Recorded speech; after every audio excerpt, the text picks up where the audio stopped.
Hey guys, welcome to Cardcast, aka Flesh and Bros. Yep. Today we are doing a special video. We're doing Jack's deck tech for his ProQuest first place with Prism. Going over all his deck choices and some really spicy, aka bad inclusions. Not bad. So a lot of people have been wondering like why he chose to include certain cards, so we want to make this video for our channel to go over it.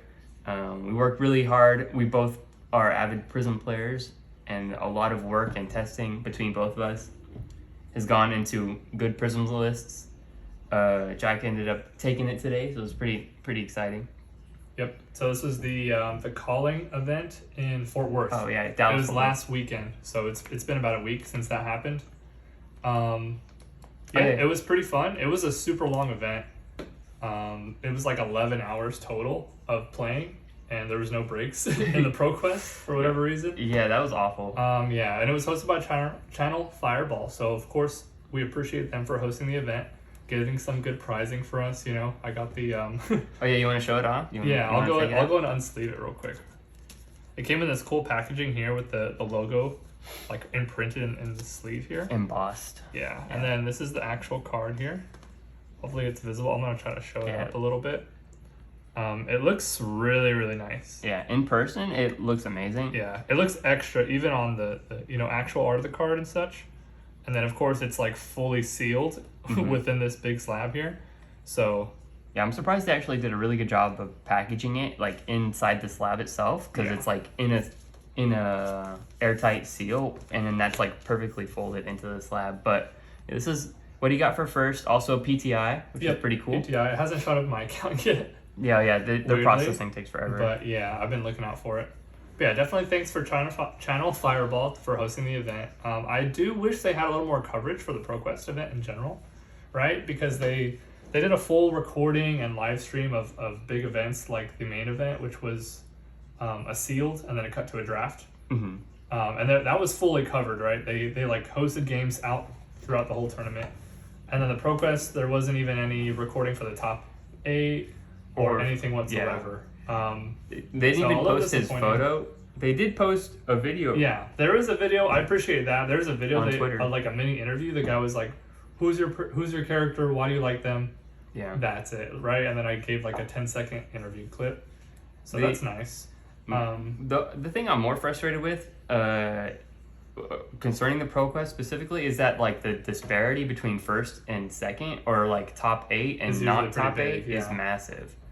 So as an example, I got second in the ProQuest in Vegas, and the only thing I had gotten was 2 boxes of Unlimited Monarch. Yeah, which, so it feels a little bad. Yeah, right. It was kind of awkward because first place gets this amazing card, they get an invite. And a lot of clout. Yeah, all the clout in the world. Second place gets just 2 boxes of stuff you already own, and it's unlimited, right? Like, and which was when the weird premiere part. for Aria came out, and they were giving first edition packs and everything, right? Well, the whole event was also first edition sealed. So like they gave us first edition for the sealed, but the pricing was unlimited. Was less. Like participating in the event gave you more. Yeah, exactly. Than the second place winning slot, technically. Like, and they had more. I saw it in the back. Yeah, so. They have nods of it. Anyway.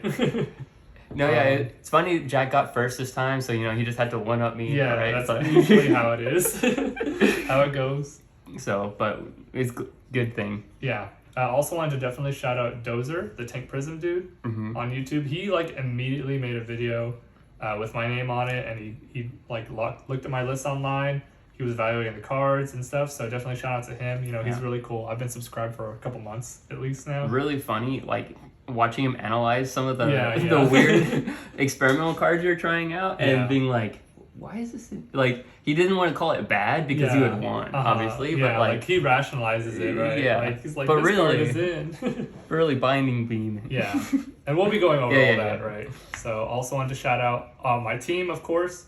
I have the jersey in the back. LGS, the local game store in Richardson, Texas. Yeah. We drove up with them basically to most of all the events that have been going up until today. And they're super supportive. Definitely want to especially shout out Jonathan Wyatt. He then basically saved my life with a water a water bottle, and goldfish, like in the top 8.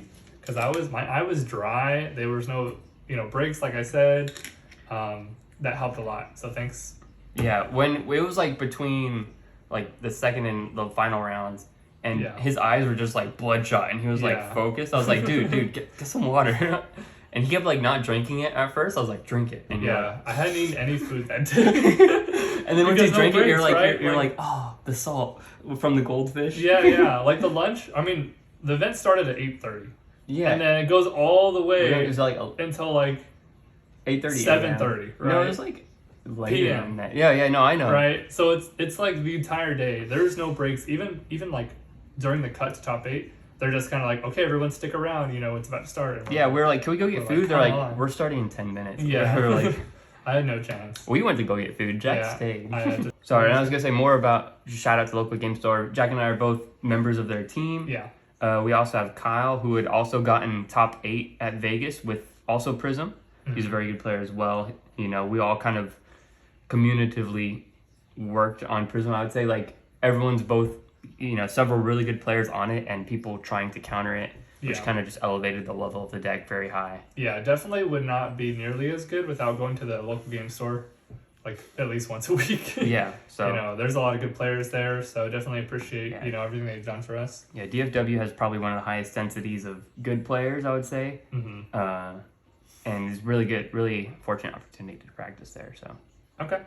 So cool, we got that out of the way. Let's let me go over the matches and the lineup. I think everyone's really interested to see what kind of heroes showed up in this event here. Oh yeah. This is post Aria, right? Or after Aria came out, right? So the new heroes are available to play, and Chain got nerfed, so like a lot of meta shifted. Yeah, happened. Even top 8 was super diverse. There's like 6 or 7 different heroes. Yeah. Right. Yep. In top 8 alone. There's a lot of stuff going on this event. So I'm just going to go through, I'm going to list who I fought, what hero they played, and basically, and then I'll go through and pretty much do an overview of how each game went. Okay, so there was 8 rounds, and there was a cut to top 8, which then there was only 3 rounds, and then that was it. So the first round was versus Matt Garner, and he was playing Levia. And this was actually a little not as surprising as it was to maybe some other people. Because I saw Arsenal Pass's video, and they did an extensive deck tech video on Levia and how strong she was, right, and all the right stuff to put in, how to play her. Yeah. So I had a feeling I was going to see some Levias here. Yeah, I thought it was so funny. Like I told Brendan, I was like, after you made that deck tech, there's so many Levias in ProQuest. There's like 4 or 5, just probably going that exact list or inspired by it. Yeah, pretty similar lists, right? And it was really funny the amount of people that are influenced by other people's content. So like as in another example, we had one of my opponents in the ProQuest was playing my friend Kyle's exact list. Like he had one of his like super unique tech cards. Yeah, exactly. I have it here. I have it here on the side. Yeah. To talk about it. And he was even asking me, he was like, "What is the purpose of this card?" And he still ran it, even though he didn't cite it in for any matches because he didn't know what it was He's for. Just like, this is the list. Like I'm keeping it. Yeah. Right, basically. Like the only thing he didn't have was Command and Conquer because he just didn't own 3 copies. Yeah. But it was funny. So I, going back to. He's like, oh yeah, I wanted a Prism list that wasn't super anti-chain focused because chain's not in the meta anymore. Yeah, exactly. Kyle's list is really good for that. So yeah, just for all of you guys out there playing this list, there's a lot to it. So hopefully watch the whole thing. Yeah, I'm gonna go over decisions and side out options that I did and for what reasons basically. So so Levia, Matt Garner, he had a pretty decent list. Although he was playing a little too conservatively, I would say. There was a lot of times he kept cards in his hand, which I assumed were 6s or higher, to pop my stuff, right? So he could have maybe attacked once or twice or rolled the scab skins or something. Mm-hmm. But there was times where he would just have a 3-card hand and he'd pitch and maybe swing with a weapon or something. And it wasn't at an aura, right? He just wants to kill my shields, but save a power card for when he has a full hand or something. So I think that's what his thoughts were. So he was playing very conservatively, and I think that kind of led to me winning, right? Yeah. Was he really heavy blood debt or no? He had decent amount of blood debt, but he didn't die to blood debt. Okay. The match didn't go that way, really. Because like I said, he was playing conservatively. I think he was a little worried about blood debt, honestly, as well. That's why he didn't want to like throw everything at me. I think he wanted to like build it up slowly, then like game like pop off or something. Yeah, that makes sense. So yep, that game was great. That like by the way, everyone I played was super nice and great to talk to. Basically everyone was great. Like I didn't have any negative experiences. I didn't have any judge calls other than one. And he called the judge on himself for misplaying, right? So, like, it was amazing, honestly. It's kind of unique for Prism because there's so many weird, minute interactions that she has that people are just unsure about. There's, like, instance and Spectra that people are usually, like, immediately like, okay, I don't think that works that way. She has a lot of unique keywords and mechanics that involve her. So. There's a lot of stuff going on. So, yeah, that was the first game, Levia. And in the first table, I saw a lot of Levias nearby, right? Yeah. So, I'm like, okay, like, I was kind of right. And that's one reason I actually ended up putting Blinding Beam in the deck. And this, I'll just cut here for a moment, right? Yeah. Like, I have 3 of the reds, right? And I had, the day before, I had sleeved up 3 yellows. Oh yeah, so because of the video, right? The day before we start heading out, Jack and I are having a 10-minute argument on the benefits of red over yellow, and mainly the reason it's actually here for is Bolton, because Bolton's like 50-50, but a really good Bolton's probably like has the advantage, and it's one of the few decks right now that's contesting. It's developed enough, and people know how to play it well enough to be above that 50% mark. And so we also have a really good Bolton player, James, in our group, and he smokes us on it. So.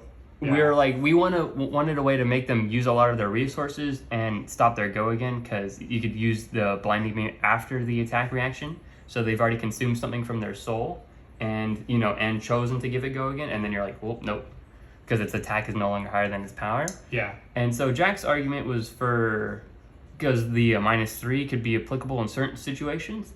Sometimes, like if they swing with a raw weapon, like if it's just like, take flight and then swing with the weapon's 3. Yeah, it actually can affect weapons. Oh, well, then never mind. It just stops the setup every time, right? So maybe if they have a pop-off turn and they finally drew their take flight, right? And they're like, okay, this is a free pop-off turn. And then I can't stop the take flight, right? Exactly, right? So it's like the red doesn't have that many applications. We had talked about it more after the fact, and probably yellow is a lot more consistent with the deck. Gets library going, it gets... What else? Obviously, Luminaris.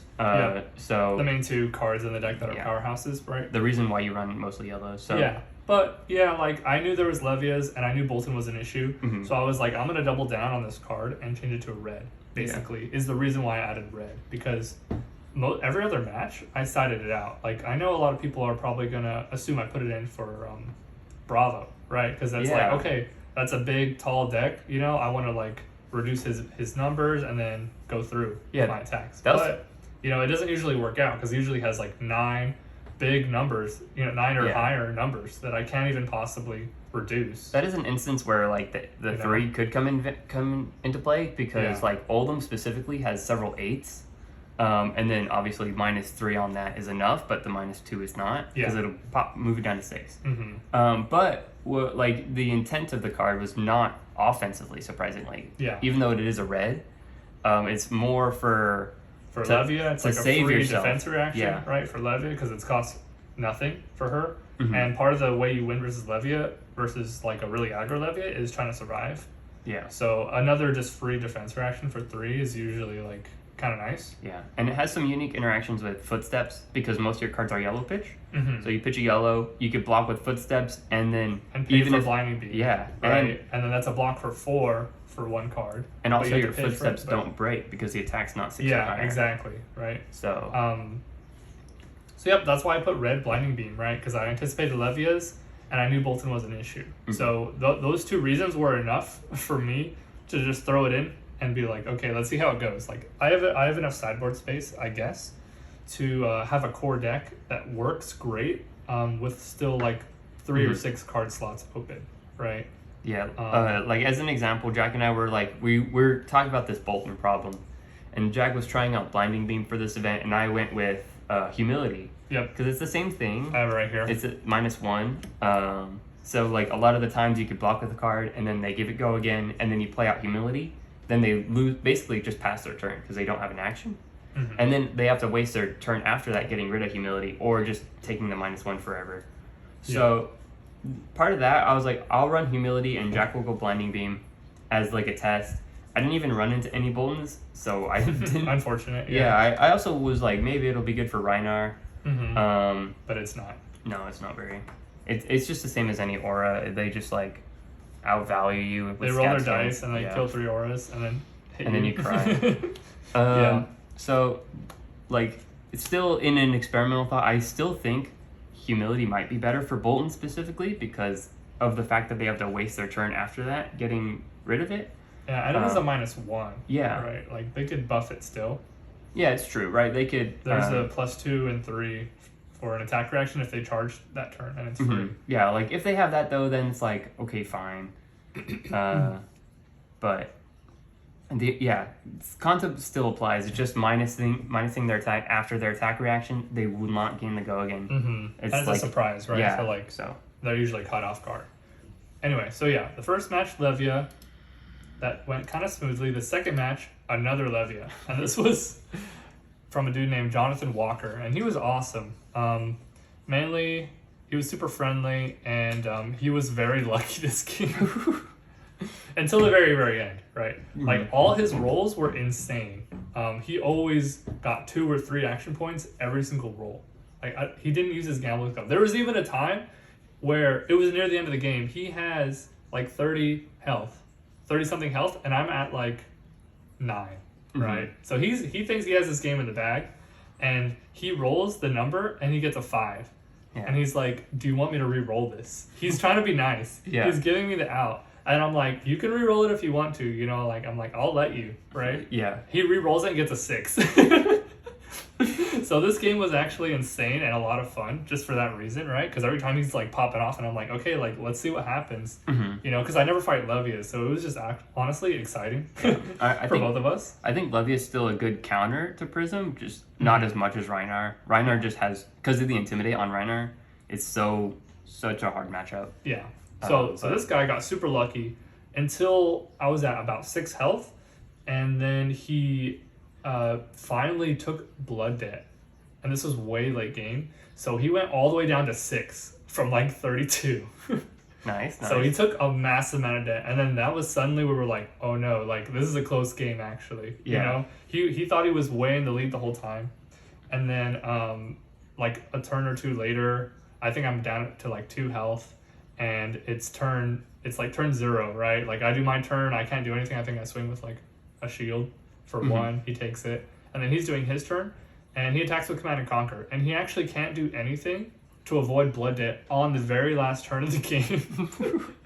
Yeah. So, and he had a card that could have done it, right? And he kind of misplayed. But then he even checked the card. It was searching for a card on top to then maybe banish, and it wasn't a 6. Yeah. So even if he were to play that properly, he would have still took the Blood Debt, which is a little unfortunate, right? Yeah. Because he had the lead, and it was like a big swing. But he was like, oh, like, you know, it was a really swift turnaround. Like the last 3 turns, it was like, okay, game over. You know? But still a super close game. Yeah, right? It was very, very close. I was pretty nervous this game.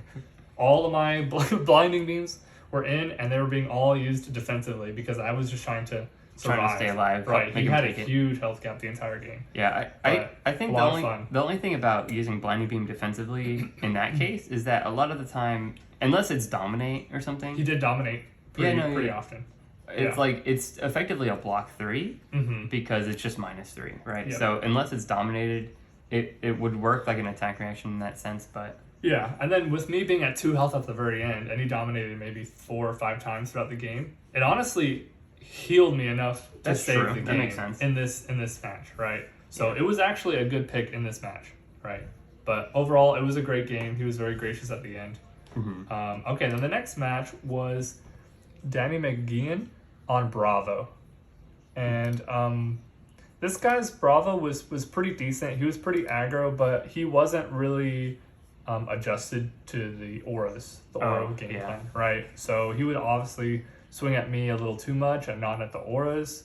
And when you do that as Bravo into Prism, if the Prism's playing properly, it's kind of like an auto lose. Like, you have to respect them. Yeah, like I'll ramp up, I'll have 2 or 3 auras out, and then all my pings will do insane damage, and I'll heal every turn and draw a new card. Yeah. You know, and then play another tome, and then draw 3 more cards, and I'll do crazy things, right? I think a lot of the reasoning behind that is like a lot of people don't think about how they stack on each other. Yeah. Like as an example, if you leave a Genesis out, which is one of the worst ones to leave out, then it just like constantly lets you afford all your other auras, and your soul's just on for free. Yeah, especially if I have a full hand. Yeah, right, exactly. Like if I have 2 auras out and you swing at me, and it's not gonna like make me discard 2 cards. It's not Crippling Crush. Yeah. I don't care. Like I'll take the full damage, maybe lose 2 Spectral Shields, and then I'll let Genesis trigger, I'll pop off, and I'll do everything that I want to do that turn. So well, another point, Jack and I also have tons of experience Bravo Prism, because I have a very good Bravo deck that was my main for a long time. And so that was probably our number 1 matchup. We have like hundreds of games going back and forth. For sure, my most experienced matchup is versus Bravo, and that definitely helped in this ProQuest event. Yeah. Right. Yeah, for sure. So that's how that Bravo went. Again, Danny is a very nice dude. And then Mitchell Flack, also on Bravo, and he's also on the LGS team, right? So it felt a little bad here to have to go up against him. We play a lot at the store in person. Yeah. Right. He was doing really well this event too. He was. He was undefeated at this point, right? Yeah. So he was kind of hyped. Yeah. And he was also in very good spirits until like the end of the game. Yeah. He hates Prism. Yeah. So, because there's like what we said before, there's several Prism players at our shop, and we're all really good. Very dominating, right? Prism's very controlling. Yeah, it's kind of in the game. It's almost like sideboard warping in a way, because you kind of have to like, if your deck doesn't have natural responses to it, you have to like force your deck to deal with it. Yeah, right? Otherwise it's just you'll lose. Yeah, and it seems counterintuitive, right? Forever people thought Bravo just auto beat Prism, because at the beginning everyone was just going aggro, and then once people unlock the auras a little bit better, they're just kind of amazing. Yeah. So yeah, I've always said before it. And people disagree with me on this, but like probably at a really high level, I think Prism Bravo is like 50-50. But Bravo needs to have the right sideboard cards and the right play patterns in order to make that like a reality, right? They have to conserve their cards that catch them up. Like, go against effects, stuff that let you gain action points as Bravo. Yeah. Those are super key. Because Prism's always going to have that one moment or 2 moments during the match where they high roll, and if you don't shut them down instantly after that, you'll just lose the game because they'll steamroll. Well, I did think it was 50-50 before, but now that chain's pretty much nerfed enough where Prism can handle it without too much teching in. I feel like it is on Prism's favor. I mean, now that I have more freedom to just build more into my game plan instead of building the anti-chain game plan, right? Because that was like 50% of the concern, when he was dominating the meta. So I was very restricted in my other matchups for that reason. But now that I have like less of the restriction, I feel like I can do a little bit better versus Bravo. I think that's fair. Like overall, like I think it is like maybe like 60-40 or 55-45. Yeah, I think there's a little bit on both sides, right? Like, but it is very hard for both sides. Bravo was also tweaked pretty hard. Yeah. In order to counter Prism or to counter Chain, and I haven't really played since then because that was like right around the time when I didn't like Bravo mainly because in order to beat Chain you had to play aggro, and I wanted to play a really good control deck, which that was a natural control deck. So that's why I swapped to Prism. Also, I had all the cards for it and, a lot of practice facing Jack with it. So, but I think if you go back to like an older style Bravo where you're just really basic game plan of like neutralizing threats, it could work. But that's a topic for another day. Yeah. So, yep. This one was also a win. Unfortunately for Mitchell, but of course he's a great dude as well. Yeah. And then the next matchup, number 5, was Sam Ewan, also on Bravo. A lot of Bravos actually. Yeah. This guy was also undefeated by the time I met up with him. Yeah. Right. Like Mitchell and everybody else past were good players, right? Like yeah, he's a great player. These are all like because obviously he was undefeated all the way up. So yeah, sorry, go on. Okay, yeah, Sam Ewan. He's very tactical person. Like when he was counting his life total, he makes notes for what happened in the game. Like every turn that passed, if no damage was taken, he would just do a line and be like no damage and then go next. So he was marking every turn that happened because he was like saying he wants to do notes later. I thought that was really cool. You know, Oh, yeah, I was like, I might that. want to do that too, honestly, just so I can go over it in my head. Like, where did I go wrong? Like, what turn did I lose? Yeah.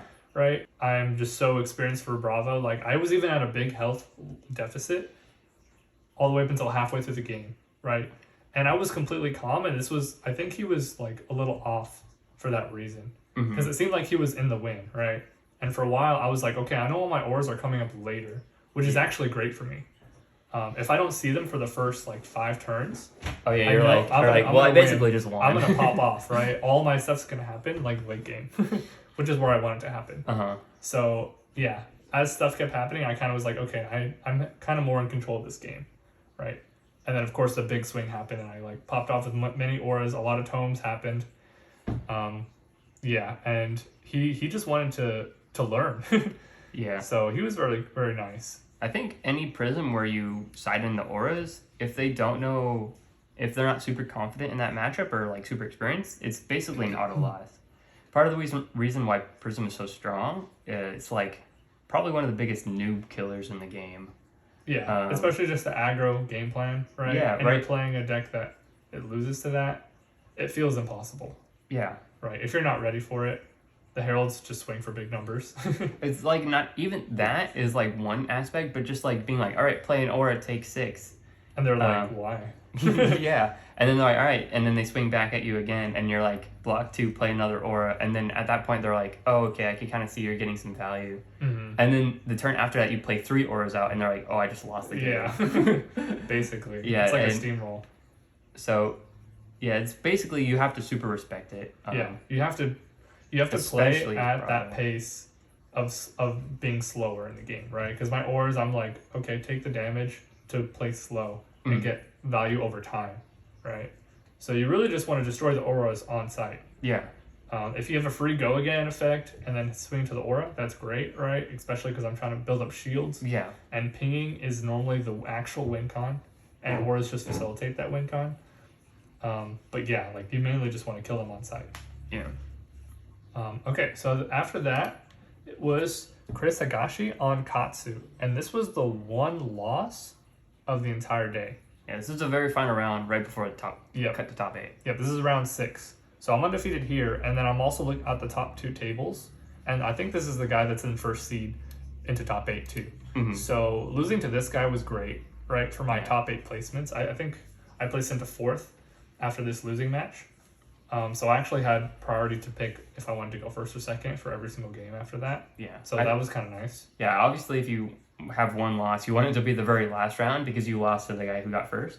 So you're you're still guaranteed to get on the bubble. Like you have the highest chances. Yeah, this game was super chill because of that. We both kind of knew the fact that we got into top 8, right? So this was the guy that called the judge on himself. Oh really? Yeah. He's a cool dude. I think he's like a pro Magic player.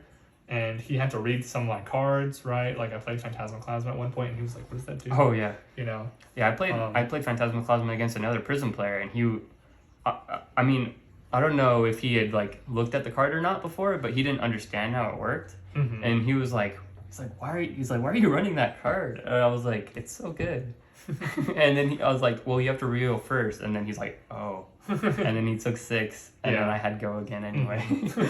Yeah, very bad for him. But yeah, this guy was cool. The call he called on himself was he tried to use Art of War and discard a non-attack card to draw 2. And then he almost drawed 2, and I was like, wait, that's not an attack. He called it, the game was rolled back, but it was all very civil. And then I think I barely lost this one. I think I had like 3 health at the end, or he had like 3 health or so. So it was super clutch game, but he was definitely going super aggro Katsu. Yeah. Aggro Katsu is a really weird matchup. Yeah. It's like the deck's designed in like our normal play pattern is to play defensively until you have an advantage and then you push that. But like Aggro Katsu kind of takes advantage of that to where they're never going to give you an advantage state and they're just going to chip you down constantly. Yeah. I would say I've thought about this actually a lot since that other since the recent event. But I would say the main way to win versus Agrikatsu is to get a what's that called? Erudition off, right? Because they're only way They have to use mask. Yeah, they have to basically. pop mask for the first one, and then for the second one they're just gonna eat it, and that's how you're gonna get your advantage back. I think I gave you that advice too. No, I think you lost to an Agrikatsu in the game, and I was like, Erudition's the way to win. It's been a long time since I lost to Katsu. Yeah, similar here. And I actually lost to a Katsu in this same event. I was X2, so 4-2. My first loss was Reinar round 1. Oh, so yeah. that was kind of unfortunate. Very sad. I almost got it too. It was pretty close, and then I played another person on our team who was Agrikatsu. His list was like super good. I should have just taken a few of the more hits in the middle and swung back with my own angels to get some momentum on my side, and I think that would have sealed it. But I was respecting him a little too much, being like, all right, I'll just block out and then like see what happens. And then he got me low, and the Kadachi pings got me. Yeah. But yeah, so Agrikatsu is probably a close matchup still. I would say 50-50, maybe a little bit. I would say 50-50. Yeah, right. Like some of the really really good Agrikatsus are like, it's weird. If you could shut them down with blocking, they just like instant lose. But yeah, if I was blocking a lot versus this matchup, and he found ways to sneak damage out every time. Yeah, it's right. It's kind of like how they tech their builds. Yeah. In a weird way. It was done in a really good way, right? And if they get any hit off, he basically just pulls the strongest card in his deck and then uses it on you. Every time. Yeah. So that's really the big threat, right? Like my hand versus his hand, my hand can do more damage in that turn. But the strength is his hero ability, really. Like if he gets his hero ability off, he just trades his worst card for like an amazing combo piece, and he'll do some devastating effect. Yeah. If you could get like a good soul read on an Agrikatsu, that's like the best thing. Yeah. If you just stare them straight down and you kind of like see from their body language that like they can't actually trigger Katsu. Yeah, sometimes it works that way. Right? And you're like, all right, well take 4, and they're like, Kadachi pass after that. Yeah. Because you could tell a lot of times they are just gonna try to bait you into blocking because they don't actually have that good of a turn, but they'll phrase it like they have a good turn, like how they. Which is smart, right? Yeah, super good. And so if you could do that, then you just be like, all right, finally my time to swing. I lost to that Katsu, respectfully, and we got cut to the top 8. And from then on, and also the dude that the Bravo player, Sam Ewan, he also got into the top 8 as well. Oh, did he? Yep, he did. Okay. Oh yeah, he was like I think semifinalist. Yep, I think he won his match after. Right, and so he had only lost to me, and I was in 4th, so he got in like 7th or something. That makes sense. So yeah, I was talking to him. He's like, "Oh, I really don't want to fight you first." He's like, "I want to fight you in the finals." Because he wanted the run back, for it to be respectful, because he was a really cool dude. Yeah. Okay, so at the top 8, it was a Dash player, Kent Summoner, and we know this guy. He's part of the Cold Full Control group. Yeah, he's also local, DFW. Yep. We've played with him several times in person. So. Yeah, he goes to a lot of the similar shops that we go to near the area, so we end up just talking to him here and there. He's pretty cool overall, right? He plays a little meticulously, right? Yeah, I mean most Dash players do, right? That's kind of like what they're thinking. Yeah, they're like the numbers. They're moving dice all over. They're like in their own head, right? I guess that works. Yeah. But yeah, and he was running not that many 6s, I don't think, compared to normal dashes. He had big defense reactions instead. Okay, which are more flexible, right? Yeah, for any matchup. So, versus him, I think I didn't run the auras here. I just fought him, truthfully. And it ended up working out because I have more value overall. At some point, Phantasmaclasm's a really key item to the bottom. Yeah. And that was pretty hurtful for him. Right? Phantasmaclasm makes the dash matchup like bearable. Yeah. Because you do it at a good time, and then they have one of their few 6s or like an item even. Yeah. And you're like, all right, put that to the bottom. You just like wasted. Yeah, it's massive damage. Several turns of prep to try to get that. Yeah, a great hand will have that and another card, so you get rid of their 6s and then still swing again with like another great herald, right? So yeah, this matchup went pretty well. he was nice and he was just wanting to understand what he could have done better. And I pretty much was like, more sixes probably is the meta for Dash players. And that's basically it, right? Like, he got a little unlucky with my Phantasmoclasm putting the item deck down. So once that happened, it was kind of like his late game strat was kind of ruined. And he had to just play normally. So that one was a win. The one after that was a Bolton. And this was Ryan McLean. And I fought this dude before. He's very good. Yeah, he's very good at his deck. And this is semifinals, right? So it's before the last match of the day. Yeah. This is the match I was sweating on before the day even started, right? Because I'm like, okay, any Bolton, I'm like, I gotta like clutch out the win somehow. Yeah, we were talking about this earlier, but like Bolton's the one we're not super confident in because their list is really refined, and unless they tech really hard for like ice, they have so much power, and they could also play it really aggro, or they could just kick back and be defensive and charge slowly, and then pop off with their because they kill turn. They could store resources through their soul as well. Yeah. So their game plan is also very flexible. It makes it really hard to interact with. Yeah. Also, although some Boltons will play a little too afraid of like the arc light or something, right? Because that's like something they're worried about. They're worried about their pop all of their equipment and then an arc light. Yeah. Right, and then they're like. Yeah, especially if Sabers is their game plan, then that makes a bit more sense. But I think like if you Lumina, or if they Lumina and then you play arc light, like at the end of the day, you got rid of arc light. So it's like not. Well, they're usually gonna double Lumina, pop everything. Yeah. Well, most people. And then I arc light, right? At least and that's like I save myself 30 damage. by dropping my hand. If they're gonna double Lumina and they only have Duskbane or whatever, the lightsaber. Yeah. That's probably a misplay on their part, I think, especially against Prism, because they don't actually get that much value off of double over the single. They just want the hits. Yeah. Right. No, they don't want the triple hit. Out. Yeah, exactly. But it does give them good healing, right? Yeah. Because it's all gonna hit, and it's threatening more damage. It's 15 damage, right, in one turn, which is like insane to block. I think long term, it's better for them to save. Like even if they have two at once, I would just play only one of them, swing twice, and get the value. Yeah. Especially if you bait out the arc light on just the one, and then you're like, all right, well now I have the second one in to be a lot more of a threat. Yeah, and I'm passing my turn essentially to play arc light basically because I usually have to drop my whole hand and pitch.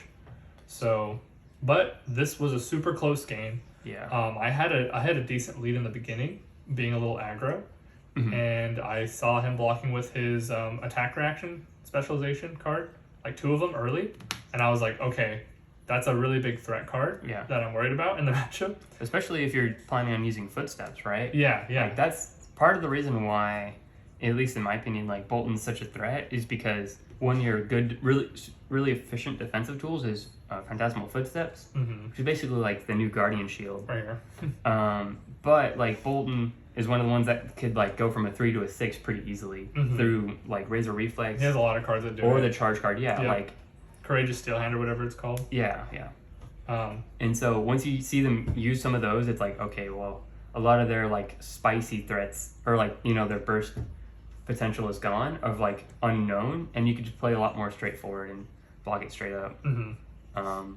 So yeah, did Blinding Beam come in? Yes, okay. In this matchup, so all the other matchups other than the Levia ones, Blinding Beam is on the sideboard, right? It doesn't come into play at all. But then Bolton shows up and I'm like, okay, time Blinding Beam, I'm testing this card out. And here and there I use it to block damage. But then one time I have it in my arsenal and I use it to get a really big attack through that he tries to pop with a 7. It was a Red Herald of Protection, right? Or some Red Herald? It was some Red Herald, yeah. Yeah. It was something really important to get off. That was a lot of damage. And I had Go again after that too. So it was 2 swings. So using the Blinding Beam from Arsenal actually saved me the game in this matchup, right? Because at the very end of the game I had maybe 2 health left. It was really close. And I had to keep the aggro plan going once I had a decent lead in the beginning, right? Because I had like 10, 15 health lead on him, and that's when I was like, okay, the rest of this game is going to be somewhat of a race. Normally I'll play more of a mid-range Prism versus him, or a super block heavy versus him, trying to deck him out, right? Because he funnels through a lot of cards. but that doesn't usually work out, right? So I really just went super aggro. Yeah, and the lead in the beginning helped a lot for that. I usually go for a fatigue strategy versus Bolton, and I think that one's right at 50-50 if like both people play it right. Yeah. It's kind of just like if they burn good cards or bad cards, and how really like the longer you can keep the lead at the beginning, the more cards they're gonna have to burn blocking, which makes you win the fatigue. Like I said, we have a person in our group, James, who plays a really good Bolton, and him and I have like gone down to the last card like once or twice before with our like just playing super efficiently both sides, and then their damage potential goes lower and lower, but they get more soul, which kind of like helps cover that, which is why you have to really watch out for it. And their weapon becomes more useful, right? Yeah, a lot of the time I'm trying to like actually bait them to use their soul. So if they draw a card that lets them pop off really hard, they don't actually have that much to go. Yeah. If you could that's probably smart, I think. Like if they'll charge it, like even if they're just planning on charging passing, I'll like block with an attack action and take 1 damage, just to give it the +1 to try to bait them into using the weapon. Because that way they just like undid the charging that they did, and I only took 1 or 2 damage, and I swing back with an angel, because I blocked with 2 cards, right? Yeah. So that works. Yeah. If you could do something like that, that's like a positive play pattern for you, because they either just take the angel or they use one of their 6s or block with 2 cards. So it could get really interesting that way, but it's still a very hard matchup. Yeah, for sure. So yeah, the one time I used it to push damage through, it honestly saved me the game because of how close our health was in the end. I came back for this one because like I said, I went to go get lunch with some of our group, and we came back, and he was in the middle.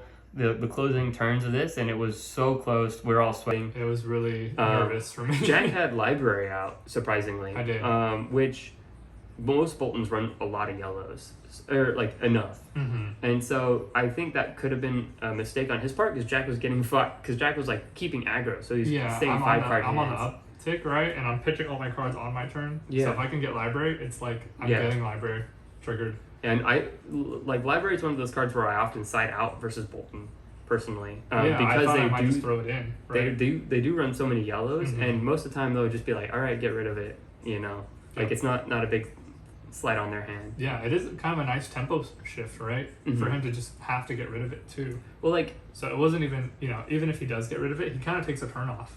Well, like it has go again, so like they can just get rid of it and then just be like swing for 4 while charging. So they're still positive for the turn. If they have a perfect hand for it, yeah. Yeah, right. But if they need to pay for their charged card, then they do nothing. That's true. Right? So it's usually a pretty positive thing, I think. So that's why I decided to, because I thought about it before the matchup started. Yeah. I think that could have been one of his few misplays. Like what he said, he's a really good player, but I'd even asked him after, I was like, why didn't you get rid of library? He's like, well, I kind of want to just keep pressure, but Jack getting 5 cards is basically 3 free health every turn. Yeah. And he was so far on the back foot that he was blocking a lot. He pretty much needed to be, because of all my like really big effects going off. So it was pretty hard for him to have a full turn to even attack me. Yeah. Let alone get rid of library, right? Yeah, he kind of like had to get some lucky 6s and then get rid of library or swing back with a threat. But that never happened because of blinded me. All because of blinded me. But yeah, no, it did save me the game. The one of them saved me the game, and at no times in this whole event did the red or yellow like change the outcome of the game. Right? There was one time, I think, in this matchup where I did pitch it, and it was a yellow and a red, and I would have drawn 5 cards that turn, but because it was a red, I didn't draw 5 cards. So actually having the yellow, I think, would be overall more consistent and better for the deck, including Luminaris, right? Because I can just save it for late game, and then it's like once they try to pop my erudition, I'm like, how about no? Yeah. And then that's like, well, win the game that way, right? Yeah. With battle cards. I'm still personally not on the blinding beam pack. Oh, I'm still debating it, right? Like I don't have an official list. I mean, this is my list, right? This is the list that got first. Yeah. So. But like, I'm still debating it. Yeah, this is still like one of the number 1 experimental cards. Yep, for sure. It was a big tester. Yeah. For the meta, specifically. Probably shouldn't be testing for ProQuest, but like, It worked at the end of the out, day, right? this is local to us, so it's not like a huge investment Mhm. for. We didn't fly out like we did for Vegas Yeah, and I already have the invite for the for nationals. the Yeah, we nationals both do. event. So you know, I was just doing whatever I could. Yeah, Okay, so that match was super clutch, really stressful. yeah. I definitely needed a little break after that one. Yeah, that was And the one that's where when he I got the water snacks. and like got refueled by Jonathan. Mhm. And then the last match was versus, I don't want to mispronounce his name, Jaisal. Jaziel. Jaziel, yeah. Jaziel. I actually added him on Discord, so if you see this, super cool dude. I was Yeah. talking to him after too. Yeah, he's nice. He actually beat the other Bravo that I fought that got into top 8, Mhm. Sam Yeah. Ewan. So And I think their game was pretty close too. yeah. So it's funny because Jack had finished his first, and because the Bravo mirror is pretty slow, and Mm-hmm. Bolton Prism they were playing in aggro. Yeah, we're rushing each And other so down. like I was like, Jack, you got this. Like you've had so much practice versus Bravo. Mm-hmm. You'd already beaten one of those people. Yeah, I beat so many other Bravos this day. Yeah. 3 other Bravos. We were very confident in that Yeah, matchup. I was pretty much thinking I have it in the bag. Yeah. I had full confidence in this last match that I'm like, I got first, Yeah, before the match started. I think, and it's no slight on them, but like I think it's very few Bravos out there who understand this matchup enough to To make it a 50-50. to make it 50-50. Right? Yeah. Because, like, Um, otherwise it's a huge gap. yeah, because you just have to play it so tight. Like one, it's kind of like this game plan is so simple, but one mistake will just lose you the game because Prism gets so much incremental value. Like you Mhm. choose not to get rid of an aura for one turn, you lose. You choose not to you're like, oh, let me. If you arsenal the wrong card, Yeah, right, if you that'll- don't block X amount of pings when I have Ode out, Yep. if you don't pitch to like block Nelrune, There's so with your Nelrune much stuff, right? There's a bunch of little, like how you pitch, how you arsenal things that change the game outcome. Mm-hmm. And there's But a lot of it's hard to interesting tell what they tech are. that you could do too. Yeah. Like the whole people will do Major Masters and then play Showtime to search out a second yellow Yeah, in order to just break library. yeah, which seems crazy to somebody who doesn't play that matchup very often but because it's you're slow, right? you're using you're using Major Masters, which is equipment, you're using Showtime and another yellow, so like some of your best cards, Mm-hmm. and you're just getting rid of library, but that list runs so few yellows That and library is just such a game-winning card. Yeah, in especially- this matchup. because there's so many rounds. You go to fatigue almost. Yeah, yeah. I overdraw my deck like insane number of times. Yeah. with So this card out. because there's so- so many turns, they're gonna get so much value off of library. You can't really have them get a 5-card hand versus a 4-card hand in a Drawing control from this matchup. game is Yeah. really huge. So So yeah, this guy was awesome, Mr. Diaz. He was very humble. yeah. Like I said, we had each other on Discord afterwards. He wants to play test and stuff, because Mhm. he definitely just wants to get better. So a lot of wholesome people playing Yeah. this tournament in this Pro Quest. No one getting too sweaty. Yeah. So it's that was nice. definitely very nice. So yeah, I'll go ahead and take a turn to talking about my list. Why I included some of the cards, why I included so many numbers of different cards, Mhm. and how they go on different matchups. Yeah. Some people were surprised online how I run few equipment, right? Because some people will run Fendrel's Tunic. Yeah. It's not in the actual. Yeah, that's not on the list. That's the card I won. So I'll just leave it there. okay. Some people will run Fendrel's Tunic. Some people will actually run the Skull Cap, the Yeah. normal one, not the gold foil. They'll run different stuff here and there, right? Yeah. And I only ran the basic Prism equipment here, plus Nelrune gloves to swap Yeah. out for Dreamweavers. Which and this was surprising to a lot of people online, because they think I need to be more prepared. Mhm. They think the Prism base list, her normal cards are not enough I to move around in the meta. Right? I think a lot of people are afraid of certain stuff and they don't want to think about being super reactionary with their cards, and they want to have equipment as a fallback. Mhm. Skull Cap's a perfect example for that. It just is 1 or 2 armor, and so it kind of catches you on an off moment, right? But because the list has so many defense reactions, you can not need this card and just have Yeah, I was gonna talk about that. the Yeah, defense reaction Mhm. ability. yeah. This is a fallback card, right? Mhm. Because it blocks 2 or 3 health, but in a pinch, really. So it's Yeah. if they're coming at you with a card that you really don't want to hit, you can essentially save a card in your hand by using this and another card, right? Usually, that's how it works. So having this could just save you a slightly more aggro turn. But do I really need that to win the game? A whole card slot? I don't think so, right? It's a little bit of a slight advantage, but taking up a whole slot I think is not worth. So I just run the leanest list that I would think needs to win. Yeah. And some of my stuff have Spell Void as well, right? Like this has Spell Void 2, the Halo, and the Dreamweavers have Spell Void 1. Yeah. So even in like an extreme matchup like Kano, right, where they're wanting specific cards to go off and do damage, I can just in a pinch block them. Yeah, right? we're gonna run the gloves instead of Dreamweaver. That's right. Like, yeah. Well, Spell Void 2 is big. Also, because it's like they're coming in for 3, and it's like if it hits, it'll amplify their next hit, right? And that's like a killing combo. Yeah. So I can always just be like, okay, break it, block 3, and that's kind of like I won the game. Well, also, Spectral Shield is basically Arcane Barrier as well. Yeah, for sure. So like having cards in your soul and knowing you need to keep cards in your soul for key moments, or a Prismatic Shield and Arsenal. Yeah, Prismatic Shield's big in like the Kano matchup, hypothetically, right? So yeah, these just block raw damage in that matchup. So yeah, it's like another way to block Arcane in an instant. Super, especially if you're going to be swinging, you're going to have your soul filled because they're not going to block. Yeah, so really I'm not too worried. Viscerai does a lot of arcane damage, but I'll definitely just have Nelrune. Yeah. And I can block all of it, like that I can pay for. And this deck has a lot of blues, so I can definitely usually pay for all that. So that's the equipment. That's why I picked all the equipment I have. Of course, we pretty much talked about Blinding Beam, why that's in there. I have 3 of those, they're red. And then there's these 3 one-off cards I have in the deck, which the library, of course, makes sense because library is just busted. Like I can just... It's definitely a sideboard card though, right? Like I don't run library for every single matchup.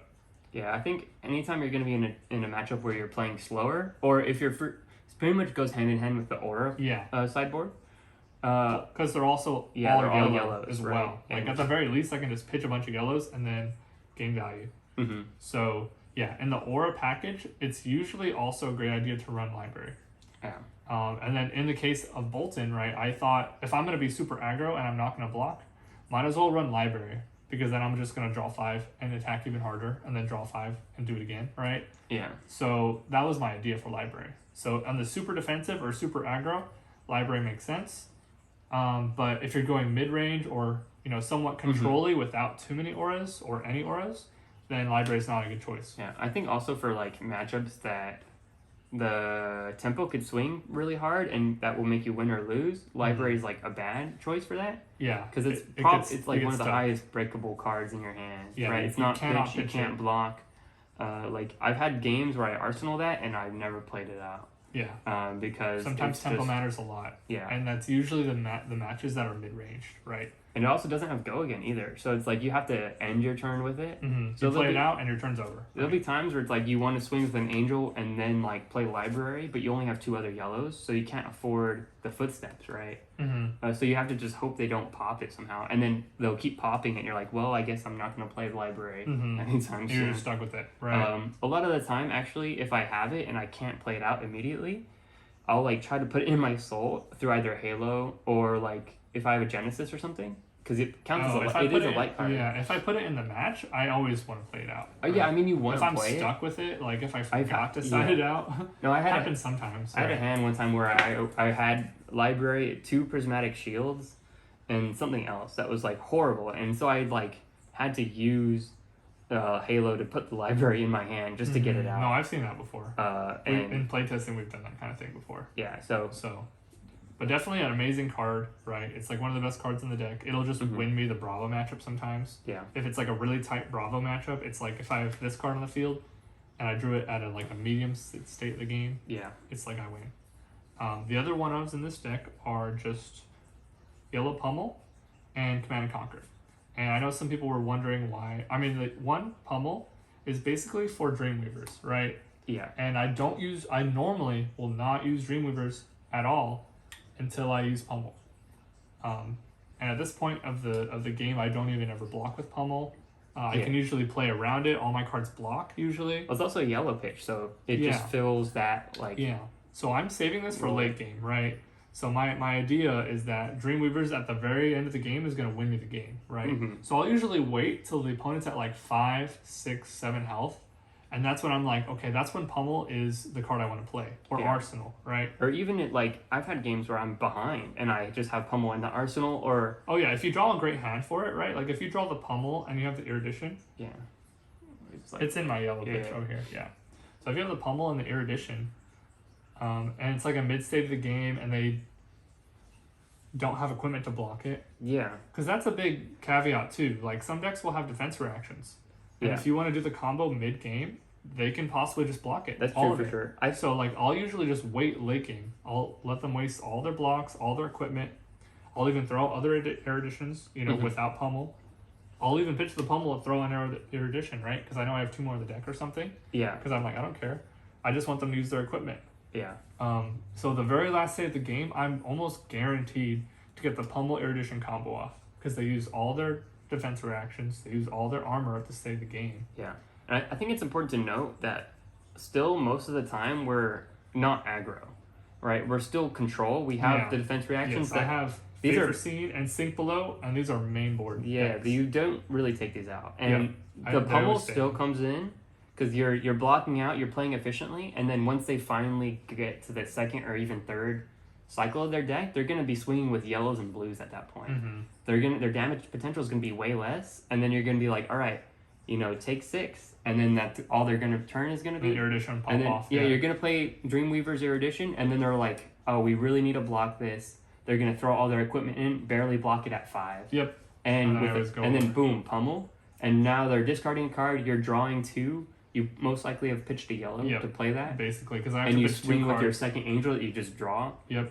And you really it goes into soul, right? Yeah, you really turn tempo at that point. Yeah, you win the game off this combo. Yeah. Basically, I've won the game. I've set up games where I win the game off this combo almost every single game. Also, there's that chance where you just draw it early, right? I've had games where it's turn 1 or 2.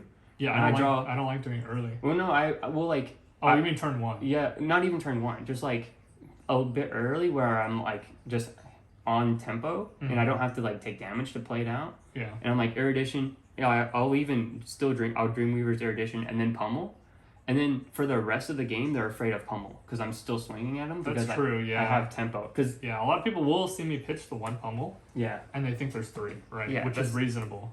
But I don't. And then they're kind of over blocking or they're worried about it, saving defense reactions and stuff like that. Yeah, so I think some of these battle tricks that you have one of in the deck are very, very powerful because of that reason. They're counting them. Every time when people are let me see your graveyard, when they're looking for attack reactions or defense reactions. They see the 1 Pummel and they're like... yeah. But I really don't use it early ever. Right? Even if I have Pummel and Erudition, I'll pitch the Pummel and play Erudition. Because I'm you're going to be for later, right? You're going to win me the game. Yeah, I just meant if I have a full hand, I'll still do that. That's just how I play. Some alternate options to Pummel. Yeah, I have some weird sideboard stuff. This is not in your sideboard. No, it's not. It's not on my list right now. But this is what we've also been experimenting with. Phantasmify and Lunging Press are both effectively the same role as Pummel. Also one of. And this was in my thought process mainly because of Kyle. Yeah, right. This card I was thinking of originally, but it's kind of it's 4 damage for 1. But Kyle really made it work in a major calling event in Vegas, right? So, and he got a top. What did he get? Number 6 or something. Number 6, yeah. So he got 8. Some pretty major results. He got the gold foil vestige. Yeah, very jealous. Pretty nice. But no, the idea is the same, right? It's a one-off Teck card. You're trying to combo it with Dreamweavers most of the time, right? Phantasmify, Dreamweavers, Erudition. It's coming in for 9 or 10 dominate, depending on what color you pick. And that's usually game-winning, the same way Pummel is. Pummel's slightly harder to get off, but it has the advantage of being reactionary. Yeah. And it's also crippling, so they'll discard a card. Yeah, pretty much no one ever sees this coming, really, by the end of the game. Yeah. Unless they know it's coming and they can't do anything about it. So that's a huge advantage for Pummel, I would say. When you do Phantasmify, they know how much damage they have to block, right? Because it's 4, and then you're doing Dreamweavers, and then you're Eruditioning. It may be somewhat inevitable because it's an extra damage. It's 1 more damage, but they can see it coming, so it's if they don't see the pummel coming, and I just pitched one to play Erudition, and they have 2 cards in hand, there's no way they can tell. Or I might even have pummel in arsenal and just 1 card in hand. They have to just take the risk. Like, you know what I mean? Yeah. Lunging press is very similar. Sometimes you'll go into certain matchups where they can't always pop it, but they get often like perfect block. So you'll be like Herald of Protection, and they'll sink below and block with a 3, which is 7 to block it out perfectly. That's when you come in with the 1 lunging press. They get 1 over, and then in that instance, the lunging press is going to actually gain you 3 or 4 damage because you're getting the 1 damage over. You're making a shield. You're going to ping with the shield. And then that's at least 3 guaranteed because you're healing and dealing 1. Well, I think it's also for Katsu, right? Yeah. So like on the decks that can't pop your stuff very well, you're gonna play Erudition out, and you're gonna have this in your hand. Yeah. They're gonna perfect block it because they're like the one turn they block, they're gonna block it, and you're gonna make it hit anyway. Yeah. Right, and they can't do anything about it. And if they eat this 5, you just won the game anyway. Yeah, you draw 2 more, and you're like, cool. I think that's one of the main reasons he put it in, actually. Yeah. Was because of aggro Katsu was 50-50, and he was like, I want to win that matchup, so he put this in. Yeah. You know, which is great, right? Yeah, so it's the same reasoning though. He cuts pummel and runs lunging press and Phantasmify. Yeah. Jack and I are both on the pummel plan, mostly just because it's like extra spicy. It's a battle trick. Yeah. So there's that. Yep. And then the other one of is Command and Conquer, and actually, it wasn't originally supposed to be a one of, mainly just because Command and Conquer's kind of busted, right? It's a strong card, box for 3. Very good in the mirror. Great in the mirror, yep. And it just does devastating effect on hit that is usually going to hit or make them drop 2 cards. Either way, you're in the win. Yeah, I think it's really good because obviously it's a 2 cost. Most of your mana base is yellow, and also it fits in. It counters what counters you, which is like being defensive against these, like controlling, right? Like if they get out control you, Command and Conquer is an amazing pick. That's why it's really good in Guardian, because the counter to Guardian is large defense reactions, but if you just CNC them, they can't do that. Yeah, they kind of just lose 2 cards or their arsenal. Yeah. So, yeah, Command and Conquer is a great card, but I don't own 3. This is actually, I'm borrowing this from Wyatt. Yeah, so that's the main reason I have 1. But I've actually been having just 1 for several months now, and I don't feel too sad about just having 1. Yeah. It ends up just working out really great because my game plan is just really winning and really strong without Command and Conquer, and including 1. It's actually a main board, right? Yeah, and it gives them enough sideboard space to like try out stuff. Yeah, with 3, I might side in and out the card almost, but with 1, I just main board it, and then it's like a random Command and Conquer comes out in the game. And it's usually great. Like I'm usually like, okay, I'll block 2 Command and Conquer, and it's like, for context, I have 3 Command and Conquers in my list, but I cut 1 Cataclysm because they fulfill a similar role in the mirror. And then Cataclysms usually you can't get the 3rd one off hardly ever in a game, so you don't really need the one. Usually block with it. It's just a yellow, which is the main difference. Yeah, you usually block. So it's like a slight mana change, but I also have a different. Yeah, that's why one of them is also okay. Right? Yeah, because it's just like the 1 red in the deck, Yeah. Essentially, on the matches that I want it that way. So, yeah, and it blocks for 3. So like having 1 of doesn't feel bad at all. I think if your list has 3, that's also fine. Yeah. It's personal preference. I think it goes towards your play style of what you want to do. Yeah. And having 1 fits what I want to do perfectly. Yeah, but it's also kind of interesting because like a lot of people point to that card as being like one of the ones that you really need as to win, because it's to expensive. Win the game. Yeah. Right. But like Prism's game plan is streamlined enough, at least this version is streamlined enough to where a card that's just generically good is almost not good enough in a weird way, right? Yeah. You need like specialized effects. Yeah, I want my game plan more than I want to get rid of your arsenal. Yeah. Almost, right? So that's the thought of that.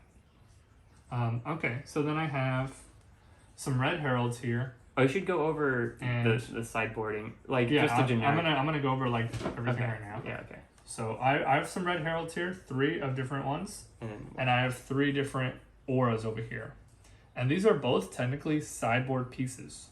So I have a core deck, which is pretty much the yellow heralds here, the blue ones here, which I have a little bit more blue right now. And War Tune is a main deck. Mm-hmm. And I bring the blocks here. I bring Soul Shield, Sync Blow, Fate Foreseen. Unmovable is a sideboard piece.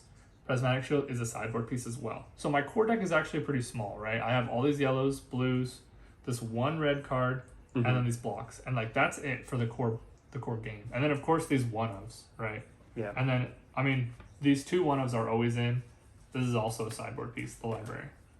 And then I pretty much build around that. And the tome is kind of a main board at the moment, right? Because the current meta lets people play mid-range pretty successfully. And I think when that's the meta, 3 tomes is slow enough to play properly. Yeah, I agree. And not be forced to block. Unless I'm versus like Aggro Katsu, Katsu. right? Yeah.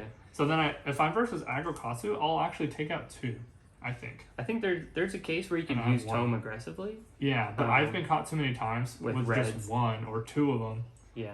Even just one of them in hand, they can't block, and I can't play them out for anything decent. So I just lose. That's right. fair. So having 1 at least lets me use my Halo here really effectively, right? Because like any hand is like great to just use with Halo and Tome. Yeah. I'll just pitch anything, put any light card in. Usually I'll just want to pitch a blue, right? Have 2 floating, put a light card in, draw a new card. And then I'll have 2 floating or 1 floating if it's a yellow, and then just pitch any other card that's a light card, and then I can usually play Tome, draw 3. Yeah, part of Right? And that's great. an idea we had come up with pretty early on is comboing really powerful spike cards with like single-use equipment. Yeah. So obviously the very first one we had was Tome and Halo, and then Pummel and Dreamweavers. So both of these are one-time uses. You crack them, you gain a special benefit. So like Halo, you use Halo and then turns on the Tome. Yeah. And you turns only, on your vestige. yeah, sorry, yeah, turns on Vestige. And then Tome gets stronger too. Yeah, So that's so- just an ultimate combo. So right, these cards normally are high variance. Like Pummel's in Prism is a high variance because they could pop your 6s, right? But if you have the one comboing with the Dreamweavers, it takes away that element, and so it it just also becomes busted. yeah, at it that becomes super broken. So you could in my list, I only run 1 Tome, although I'm gonna start probably running 3. point. I think 3 is the way. Like I had 1 for Chain. it took a while for me to So- run 3, by the way. Like Yeah, we were both on 1 for I a was while. against running 3 for a long time. But because the idea is you can't brick with just 1 because you always have Halo. Yeah. And you just never use Halo until you draw Tome. You can even use Halo defensively, Yeah. offensively, right? As long as you have Halo, you're kind of just like, okay, draw 3 cards Yeah. and then deal with the problem. And like if you're playing slower, you have enough stuff that automatically go into Soul to where like Tome's kind of mitigated, but you always have the Halo as the backup is the idea. So if you want to cut this down to 1 and get just guaranteed never brick hand with Tome, Then that's great. that's fine. Yeah. I'm still my current list is still doing that. Yeah. Yeah, my list is thin enough that I can have essentially 2 extra tomes.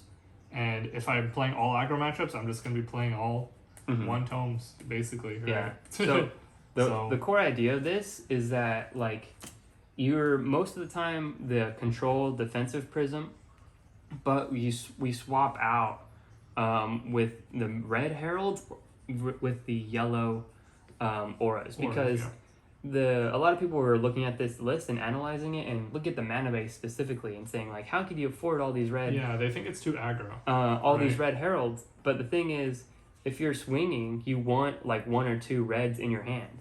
But if you're doing the auras, if you swap out almost all your reds with yellows, all your hands are going to be all yellow and blue because you always have the core 15 blues, and you actually don't brick like at all. Like for me, I think I even cut red War Tune, and I don't have any reds at all. Really? And Yeah, I keep I Red swapped Warden in the main deck, right? Yeah, I swapped 15 auras exactly with 15 red heralds, and that's part of the reason why we run so few equipment as well, because it lets you get super flexible, and you like the matchups where you want to be aggro. If like Katsu is a good example, he could deal with the auras very efficiently. He could ping you a few times He goes and then very wide, right? ping the aura, and so that matchup is like, well, auras are bad, take them all out. Swap 15 cards out for 15 red heralds. Yeah, Like, plus they're very likely not to pop your heralds. Yeah. So having a bunch of high-powered heralds so like are just busted, right? if they're a Because tall they're gonna go through. exactly like if they're a tall list, you go auras because like Bravo. Because you can't hit them, right? Like if you're versus a tall list, you have to win by not attacking. Essentially, like Yeah. that's the thing. So it pretty much covers both ends of the spectrum on tall or wide. And the only lists that are even with us are ones that go wide that also have some sixes, like Bolton. Dash is a good example. They have access to some. I actually think Ice Lexi is about 50-50 as well, although that list is still underdeveloped. Yeah, we'll but see. from what I've seen, they have haven't enough played sixes and aggro and dominate to To cover control all the your game, game plan. basically. Um, But yeah, But, yeah, so that's right. that's the list. That's the sideboard. Of course, there's Celestial Cataclysm, which I run 3. I think this is a great card. you think 3 is better, or would you rather run like another Command and Conquer? No, I think 3 is better. In what situations would you run, or would you use the third one over like another Command and Conquer, other than just being at yellow? I mean, the yellow, it makes a big difference. And Yeah. if I'm just running a full aggro list, like if I'm setting out auras, that's when I put in, because this is also a sideboard tool, right? Yeah. And I think like This card is People had for sure said- Klutz and Katsu. yeah, and I think like people said, I am running a lot of reds, right? And having the aggro matchup to be sided in another yellow to just afford them more, I think that's great. If I put in Pummel instead, I probably would have more bricks. No, Or yeah, brick that makes hands. sense. So I think that's the main reason why I want this card. And then late game, it's going to come out and just do 7 damage. Yeah. And then I'm going to swing 2 more times or something. You know what I mean? Yeah, it's like especially if you run 3, you don't need to worry about blocking with it at all. Even if Yeah. your soul's full, like you Yeah, know. I can full block and then just play this. Yeah, Or I can just block with this and then I have 2 more in the deck. Like, I don't... It's a really flexible card, but honestly. one thing is funny. They actually put your list as having 3 unmovables Yeah. online, No, I noticed that. and you yeah. only run 2. Yeah, I only have 2 immovables. And that's mainly for Bravo and Dorinthia. Yeah, Dorinthia's a interesting one. You don't see her very often anymore.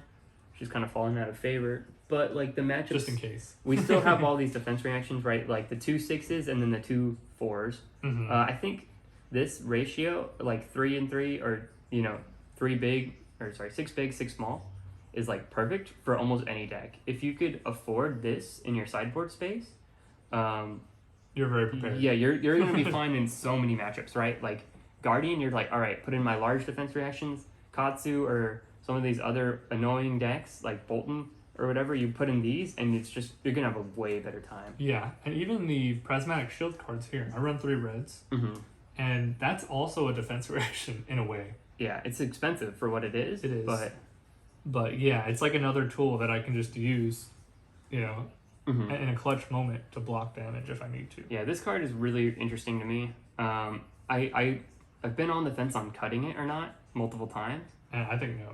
I think Well, it's it's like an amazing card, if you use it defensively, it's bad. especially for Bravo. Like, almost always it's just bad as defensive option. But Yeah. if you use it, like if you pitch 2 yellows, play it, it's instantly a 6 damage. You're paying 3 for 6 because you're pinging 3 times and healing 3 guaranteed. Yep, and maybe turning on your library, Yeah, right. So and then I draw 5. and then the So more it's like you a great protect the card. shields, the more value you get. I mean, yeah, some matchups I win with pings, Yeah, right? So just making 3 pings yeah. is just I'm winning. This more. card's almost needed in Bravo, as an example, right? Because a large portion of your game plan is like playing this out, and if you could play it and an aura out at the same time, they're gonna have to waste their turn getting rid of the aura, and they're taking taxes for it the whole time. Yeah.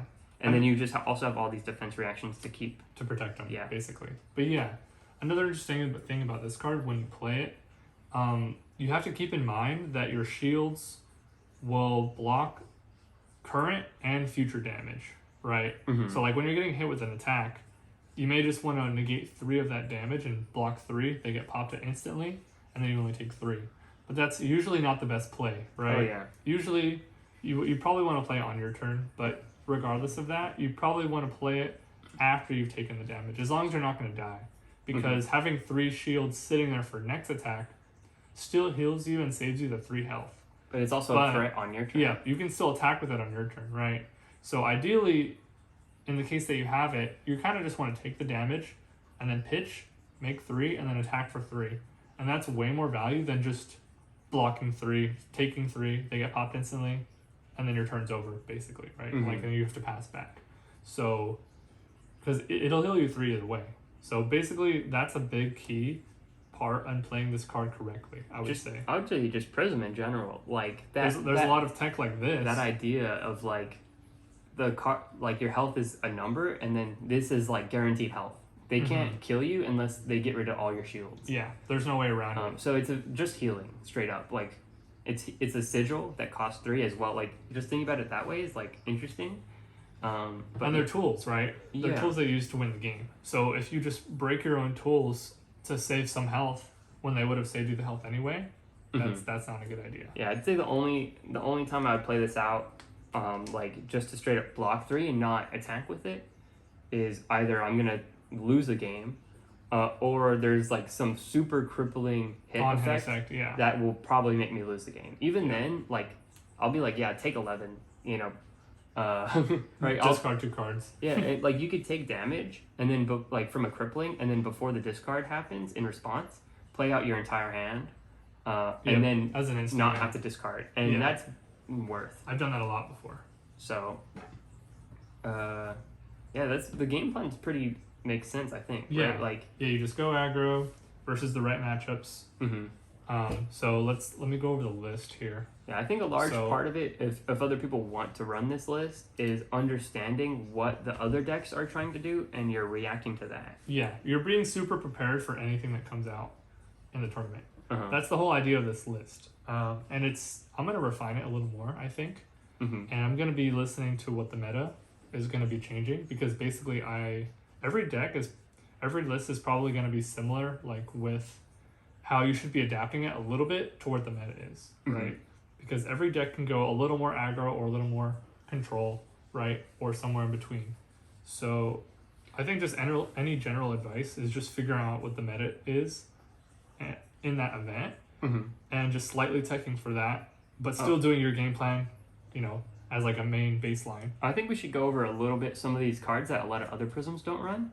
Okay. And so like Phantasmaclasm is a really good example. Yeah, I don't know why other people don't run that. We're on this card for a long time. 3 for 9 with information and hand fixing on your opponent and like hand disruption is insane. This card's probably single-handedly one of the strongest offensive cards in the game. And on top of that, like key matchups, it'll just win you. Like we said before, Dash. If they have one of their few 6s or one of their power cards, it'll just straight up an item. Yeah. You'll be like, all right, put that to the bottom. Bolton, they draw a new card, but like it's insane in Bolton too, because a lot of the times they'll have one really good card for their turn, and the others are like facilitators. Because of the way they built their deck, they could run less powerful cards because they're just going to charge them away. Yeah, like they have a bunch of pumps, but then one card that can charge, and you're like, okay, how about I get rid of that charge card? Yeah. And then you kind of just turn off their turn. Yeah, like their one red take flight, put that on the bottom of the deck. And you know what their turn is, right? Yeah, exactly. You don't have to be worried about blocking or anything, really. You can see what their attack reactions they have. All this stuff is insane. And then on top of that, it's still 9. Yeah. And has go again if you pitch the right way. Yeah, I was about to say, part of the really interesting value of this card is because if you play it, you could order your pitch because it does cost 3. So you could still pitch a yellow and then a blue in this order and have 2 floating. So there's so many times where I'll play this out, pitch like that, and I have 1 card left. And so you just get a free swing after that. Yeah, basically. because you get rid of their 6 it's or still their an 7, illusionist. And then you have 2 free swings, basically. You turned off their anti-card that was going to be like the game-winning thing for them.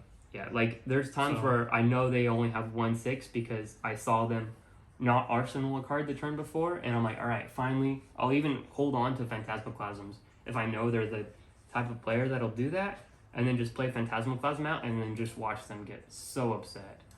And then you strip their 1 6 that they've been holding on a turn or two, and then on top of that you have go again and you swing with Herald of Protection. It's just the worst turn for the opponent. Yeah, Phantasmaclasm into Herald of Protection is probably one of the highest damaging turns you could do. Like in the game in general, off of just 4 cards. It's so insane, so good. I think just 16 damage basically. Yeah, a crucial part of being able to even run this though is the mana base. These are the only the red right ratio. Right? Yeah, these are the only reds he really runs offensively. And then you have 15 blues, which is always main board, and then all these other yellows that facilitate whatever you want. Another the blocks. Yeah, I was about you know, so like the way you play this deck is you're kind of thinning your deck out to do great stuff mid and late game. So like having red block cards here, you're kind of okay with that, right? Because you're like, they're attacking you. You're gonna block with maybe even a Phantasmaclasm and a Sink Below, and you can hand fix if you want. And this one of these might be in your arsenal, right? So then you can still have 3 cards in your hand. You can swing once and then arsenal a new card. It's always keeps you up ahead and preserves you so much health and effects that might go on with just the blocks. Like the blocks in the game are just great, right? So like your hand thinning or your deck thinning by playing these out. Yeah. So you're saving your health. You're going till mid game, and then once you like do rotation and all your blocks are gone, normally that's not a great thing.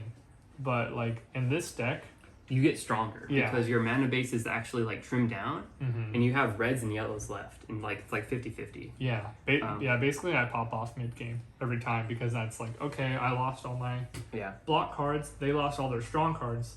I nullified all their strong cards with my block cards, and now my cards are strong left over, and his cards are weak left over. Yeah, and then I kind of win the game. That's like the general plan of this deck, pretty much every single game. Yeah, I think a major thing of this. In general, a lot of people, especially if they're a control player in the game, they'll be too afraid to run a lot of reds because they don't want to brick their hand. But really, these cards are basically like, they don't count because you're going to guaranteed block with them anyway. And they all hand fix too. Yeah, that's Sink Below and Fate Foreseen. They both like cycle through the deck. Yeah, I can be like, oh, I don't want this red right now. Like I have 2 of them. I'll put it on the bottom, draw yellow. I'm like, okay, cool. I have a great turn. These cards, the same thing, Fate Foreseen, right?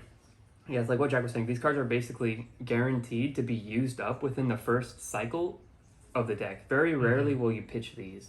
Yeah. And so all your opponent's threats are gone, and now they're also on their second cycle, and you still have all these major reds that you've been like holding on to. And even if you block with half of them, you still have enough reds to have threats. Yeah, even the yellows are big threats, right? Yeah, exactly. So. But yeah, these are all really amazing break points. Yep. So I think that's part of the reason why the red is so high. I was on the same philosophy even in my Bravo list. I ran a lot more reds than other people because I was comfortable blocking with the threats because I had more. So I've seen other Bravo players, they'll have like 3 spinal and 3 crippling, and that's it. Because they're so afraid of having one bad hand, and they think that'll lose them the game. But really, those cards block for 3. Yeah, they all block for 3. You can throw them away and still have more threats in your deck. Exactly. Right? So it's not a big deal. Okay, so I think we should also talk about this card. Okay, y'all talk about it. Because this is like a big question a lot of people had. Okay, so technically the day before ProQuest, I had 3 Arclight Sentinels in my deck, and I had 3 Heralds of Judgment in my deck. Instead of Blinding Beam, and instead of... I don't know what else I put in. I think I officially put in 2 more Tomes and maybe 1 more Cataclysm. I think you ran in some extra auras. You trimmed down the auras a little bit. Maybe you ran Cataclysm. Oh, I was testing out Humility also. Yeah. So I think I had to take some of those out too. I think I was running like 2 of them. Okay. And that was a Bolton test as well. So I took out some stuff here and there. The deck was pretty much the same. I still had 2 unmovables here. And I think 2 is a good number of the immovables. I don't think I need to run 3. Right? I can still win the Bravo and Dorothea matchups with just 2. Yeah. At least for now, right? For right now, right? If they have any developments, I'll think about changing it, right? Because you also have Soul Shield, like... Yeah, I have a lot of blocks stuff going on, so like only 2 and they're yellow, it's fine. Also, all the Heralds block for 3 as well. Yeah. Right, so this card. So the Arclight, I had it, mainly the idea for Arclight was to go against Chain. Yeah. Right? And you're wanting them to waste all their big tools. So like they pop all their seeds, they use all their buffs, and then they give go again, and then you want to throw down the Arclight. You know, and then they literally like don't get any arcane damage off. They don't get anything off. Like all their cards that they just played out basically from their banish get put into the graveyard, and you just negated an insane amount of damage. Yeah. So the idea with cutting it, because a lot of people are like, why aren't you running Arclight? That's one of your best cards in the deck. So this was kind of, I would say, almost my idea, because Jack and I is from our Bravo Prism testing. Arclight actually becomes more and more of a liability the better the Bravo player is. Because Arclight's really good if you're stacking auras already, and then you play Arclight and it'll win you the game. Yeah, if you it's have like a win more. Right? If you have Genesis out and then you play Arclight or something, or Retribution out and then Arclight, you've won basically. But like if you don't have any auras out and you have Arclight in your hand, most always you're just gonna pitch it and it doesn't block. Yeah, and also another thing, it goes against what I say the win condition of the deck was, which is to thin your deck out and then play your great cards late game. Yeah. This card just doesn't currently fit into that model, right? Because you're going to be pitching it and you're like, okay, cool, it's a strong card, but then late game you're going to have a bunch of yellows, maybe some extra blues, and you're going to have a hard time efficiently playing Arclight unless you just happen to be popping off at the specific turn that you draw Arclight. And even then, like you double tome and you have 6-7 cards in hand, like you're gonna have to use still 2 of them to play Arclight, and I would much rather have another aura. Yeah, in basically that any other card. Yeah. So, I think the other use Arclight can have in the current meta is Bolton too. Yeah, right? yeah. Because it is something they're afraid of. They don't want to waste all their equipment, and then Arclight happen, and then it's like their turn's gone. So it's still like here on the side.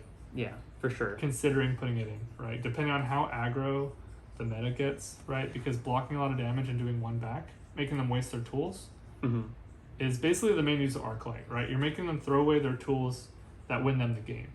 I think that's like the core of what Arclight is supposed to do. Yeah. Not necessarily negate damage or slow the game down, right? Yeah. It's just making them waste their tools. And if the meta doesn't really show decks that can throw tools out before they're like used up, then Arclight doesn't really have a spot. Yeah, I think so. Yeah, like we were talking, the main list you even run it against is Bravo, and half the time it's like you pitch your whole hand, play Arclight, they get rid of it, and you just pass. Yeah.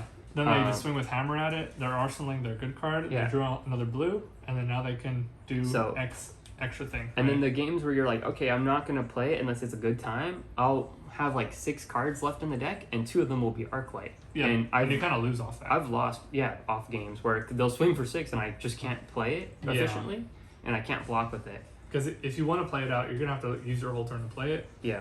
And then they're gonna attack you, and then you just lost a card for no reason.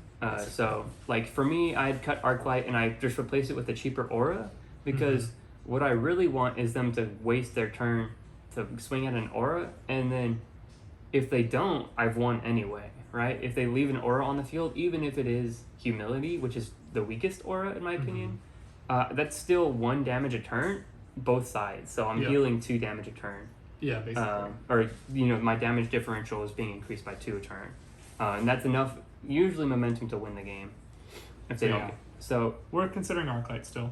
Yeah, we cut it. It's a very recent development. We're just like last week.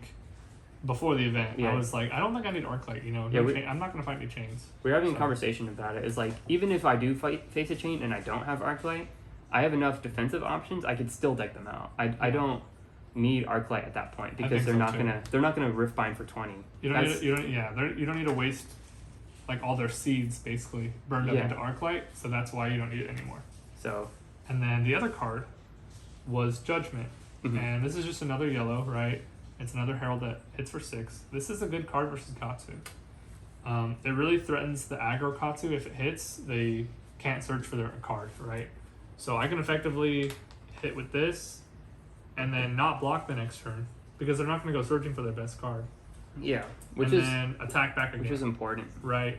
So, and it was also in the chain matchup too, right? Yeah. For that lucky chance that they had already used Husk. Yeah, and I got this off. To be fair, in my list, I'd actually cut this card because it was weird, because in the chain matchup, it's like if they see this come out, they're just going to Husk it almost always. Or they use one of their few 6s that they side in. And I was already like on the fatigue game plan for that matchup only. And the idea was like, if I'm going to like commit to playing this, I'm going to take damage to play it. In order to hold on to 2 cards in chain, you're gonna take damage in any matchup. Into a good chain, yeah. So hitting you. So I'd rather have 6 extra health than swing and make them use the Husk, because It's so much better to just go through the entire game and they never would crack Husk, and then it finally cracks from their own blood deck, yeah. and then they're like, well, I just like put it in this card for nothing. And so because back then a lot of Prism players did race them, yeah, so they even did include sevens. Yeah, I've had people stuff, like right? they'll run Oath of the Ninth Blade, Mhm. and then I've had people like, I had 2 of these in my hand, I can't play them out.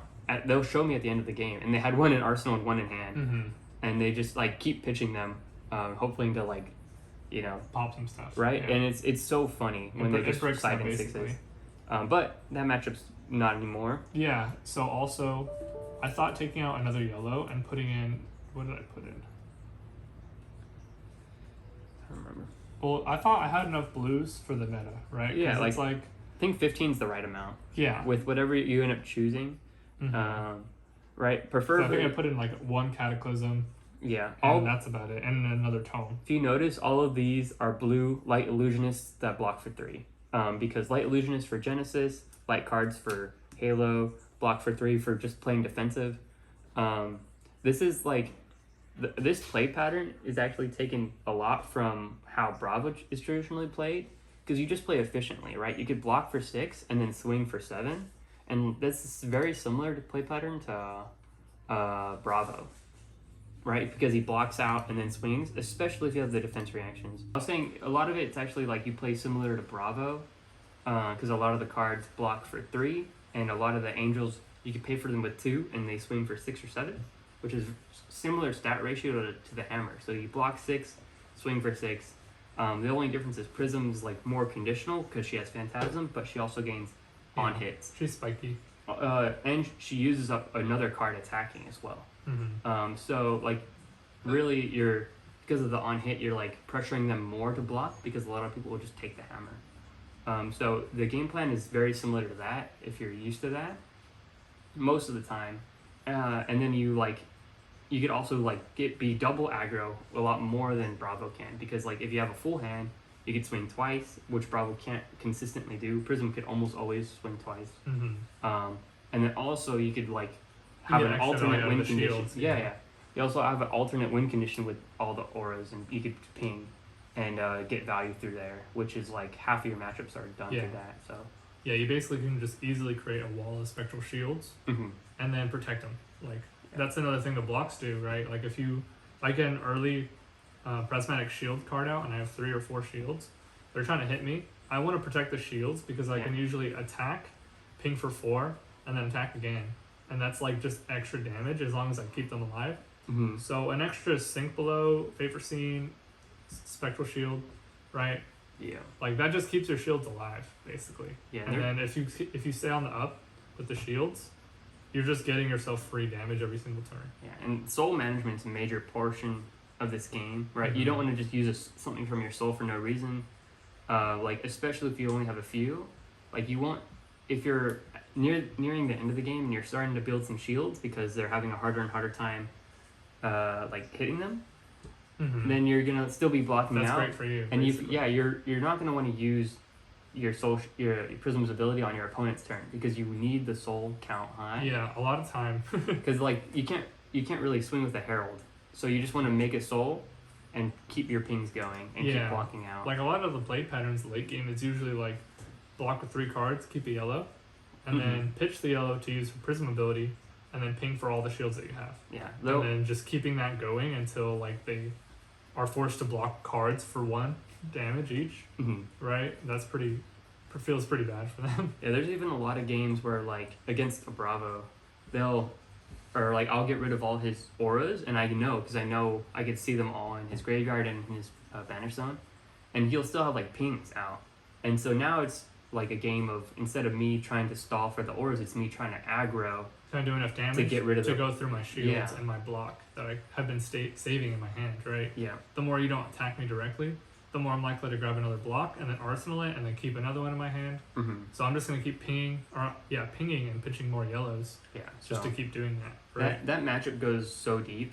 It's why it's so interesting. It's so fun to play because it's like a lot of the time it actually comes down to like how many cards does Prism have into the soul after they're exhausted of all their major aura resources. Or how can they have an impactful mid game Mhm. while still not using every single resource just to burn. That's true too, Right. right? Like if you could Like, just. I can conserve auras and still have an impact in the game somehow, Mhm. and then late game I play an aura and it's like terrible for the opponent, right? Or like you save a prismatic shield until you have Ode at the same time. Yeah, so they can do 6 damage or Yeah, exactly. 8 damage with Ode hitting too. Mhm.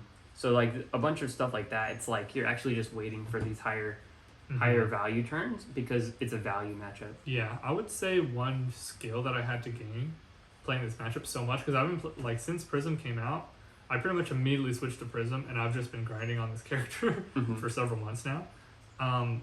One thing I did have to like change in ability is kind of like deck tracking, Yeah, like, for and sure. pitch order as well. So like I'm keeping track of certain key cards that are in my pitch, and then once I see the rotation happen, I know like everything I'm gonna draw basically. Yeah, that's actually why some of these one-off cards are extra valuable. Yeah, because I'm like, okay, the one Command and Conquer, like, or the one Pummel, Yeah, I'm Pummel's a good tracking one. Pummel and how close it is to Erudition. Yeah, I was about And then to I say. draw it again, and I'm like, that's not the turn, right? And then I'll pitch it, and then I'm like, okay, the next turn, it's an Erudition. Mhm. I keep them together, right? And I'm like, always making sure all my stuff is in a good pitch order and like where I want it in the deck. So Yeah. late game, the last 15 cards in my deck are gonna win me the game. Yeah, right. you'll And actually- setting that up throughout every single turn is huge, right? That'll like win you the game, late game every time. Or lose you the game. Like If you do it wrong, yeah. If you don't care and just pitch everything and you just draw 3 blues later and you're like, Yeah, that's exactly what I was about to say. Like,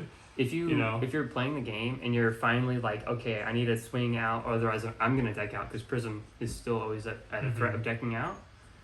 You'll have games where it's like, oh, I wasn't paying attention, and now I have a hand of 4 blues and I can't double swing. and you lose the game. So even if you have tempo, you're just gonna lose it Mhm. because you're swinging for 5 and with no go again. Yeah, at the very least, you want 1 yellow, right? Yeah. You can have 3 blues and 1 yellow herald. That's good. That's Yeah, you can still swing, and it's still 5 and 5, basically. Yeah. So, and even if they pop it, you have another blue to pitch to gain another point, and then you Mhm. can swing again, right? So that's 5 mana to swing 4 and 4. Oh, do you want to talk about why War Tune's main deck? Sure. That's yeah. like the only thing that's really missing. Okay, yeah. So we don't have the camera up here above Oh, anymore, yeah. but I have 3 Wartune reds, and the other 2 Wartunes are main deck, of course, the yellow and blue. But I would say to main the red one in all matchups, Mhm. including Bravo that can pop it easily. Like in the Bravo's case, it's so easy to just bring a Bravo every time, right? Because he's like He's one all of- of his cards will pop my heralds, right? Well, like, oh, So that's like the most extreme example, and all of them are big, higher Yeah. than 6 numbers, and he wants to run those. He's not trying to tech for you, yeah. right? That's just his game. He has them all natural. Yeah. Right. So that's why like Bravo's the easiest to bring up Mm-hmm. as like the most extreme. So even in the Aura plan, Fortune becomes like a great card Yeah. because I'm always wanting to just throw Wartune out to trade 1 for 1, and it costs me 1 mana. So like if I play the Aura plan and I ping a bunch and I happen to have 1 mana floating, which happens like all the time, Yeah. right? Just because my Vestige gives me an extra mana, Mm-hmm. and maybe my deck like plans perfectly around my mana already, so just 1 extra mana doesn't really help me.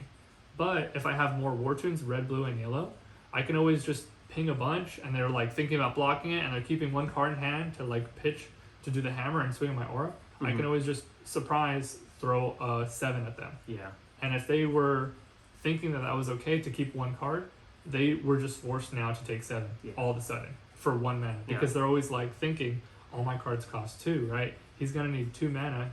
He has 1 card in his hand. There's no way he can swing with 1 Mhm. for 1, right? But really, it's for 7, and that's like a huge number. 1 for 7's the best. 1 for 7 is amazing, right? And even if I throw a blue at him, like I just get another card in Soul, and another card in Soul is almost worth more than 5 damage Yeah. in the matchup, Yeah. right? So like just getting another card in my Soul is great, but at the very least, it's 1 card that he has to block with, right?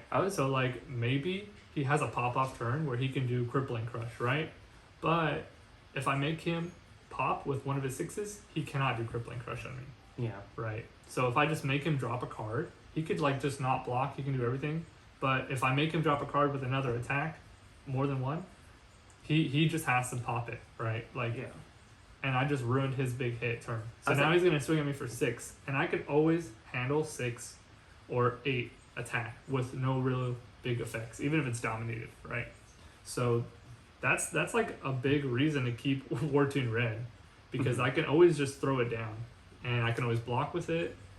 It never feels bad to keep, and I also have almost no reds other than the blocks in that matchup. So the one time I draw the red, it's like it doesn't even it's not matter. exactly right? because you swap out all your other reds. Yeah, I have auras and I have that one red. I was actually really surprised you didn't bring up the fact that like it when you're on the ping game plan, like say you have like 4 or 5 spectral shields out, if you have this, it's almost one of the best ones to draw, because you could keep it and 1 yellow and block 6, and then you just swing with Wartune, pitching a yellow. Yeah, so if my soul's empty, like worst case scenario, my soul's empty, and I draw onto like any yellow and then Wartune, any color. Mm-hmm. That's a great like ratio, because it costs 1. Yeah. And I have a floating mana to give an action point with my, With like your you footsteps. said. Yeah.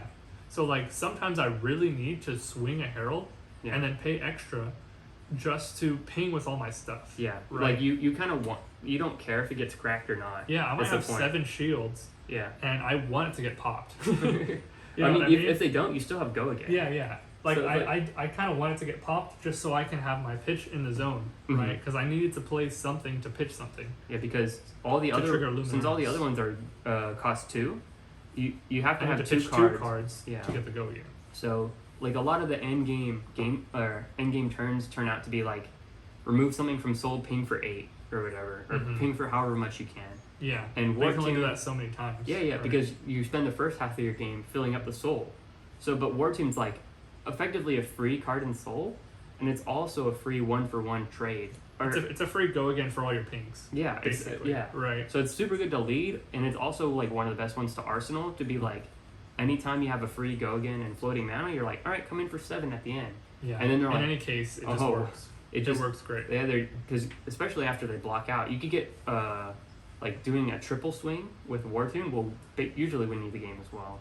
Because like they pop the first one, you swing with the second one, they double block, and you have 1 floating because you pitched in a weird way. Wartune from Arsenal, like the red one especially, It is just works, yeah. so strong. Yeah. It works every time.